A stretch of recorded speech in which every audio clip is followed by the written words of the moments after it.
Mbappe! একসাথে সিজদায় লুটিয়ে পড়ছেন মুসলিম ফুটবলাররা। এবারের বিশ্বকাপে এই দৃশ্য আর দেখা যাবে না।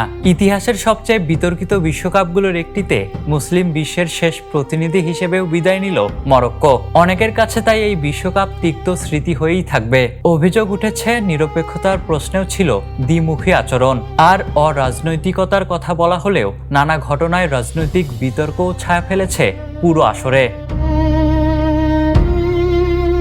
মাঠের খেলার বাইরেও মুসলিম সংখ্যাগরিষ্ঠ দেশ ও তাদের সমর্থকদের ঘিরে ঘটে যাওয়া নানা ঘটনা নিয়ে বিস্তর আলোচনা সমালোচনা হয়েছে। সেই বিতর্কের রেশ সহজে মুছে যাওয়ার নয়। মাঠের লড়াইও শেষ পর্যন্ত ভাগ্য সহায় হয়নি মুসলিম দলগুলোর। ইরানের স্বপ্ন ভেঙেছে শেষ মুহূর্তের হতাশায়। মিশরের যাত্রাও থেমে গেছে নকআউটে।